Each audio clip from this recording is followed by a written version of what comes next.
Mumbai Indians দলে আগে থেকে আছেন জসপ্রীত বুমরা, হার্দিক পান্ডিয়া, সূর্যকুমার যাদব, রোহিত শর্মা ও তিলক ভার্মা। এবার তারা কিনেছে ট্রেন্ট বোল্টকে 12 কোটি 50 লাখে, দীপক চাহারকে 9 কোটি 25 লাখে, উইল জ্যাক্সকে 5 কোটি 25 লাখে, আল্লাহ গজনফারকে 4 কোটি 80 লাখে ও মিচেল স্যান্টনারকে 2 কোটি রুপিতে।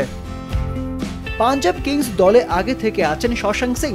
এবার শ্রেয়স আইয়ারকে 26 কোটি 75 লাখে, যুবেন্দ্র চাহালকে 18 কোটিতে, আর্শদীপ সিংকে 18 কোটিতে, মার্কাস স্টয়নিশকে 11 কোটিতে, মার্কো উইলিয়ামসন 7 কোটি, গ্লেন ম্যাক্সওয়েল 4 কোটি 20 লাখ, জশ ইংলিশ 2 কোটি 60 লাখ, আজমাতুল্লাহ উমরজাই 2 কোটি 40 লাখ ও লোকি ফার্গুসনকে 2 কোটি রুপিতে দলে নিয়েছে।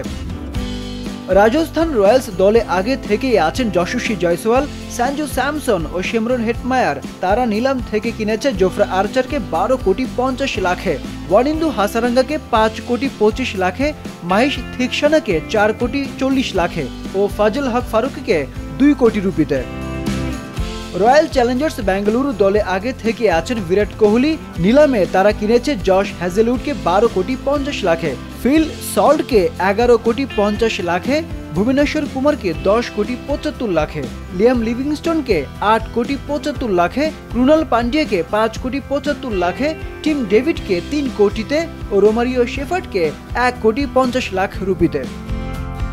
সানরাইজার্স হায়দরাবাদ দলে আগে থেকে আছেন হেনরিক ক্লাসেন, প্যাট কামিন্স ও ট্রাভিস হেড। এবার তারা কিনেছে ঈশান কিশনকে 11 কোটি 25 লাখে, মোহাম্মদ শামিকে 10 কোটিতে ও অ্যাডাম জাম্পাকে 2 কোটি 40 লাখ রুপিতে।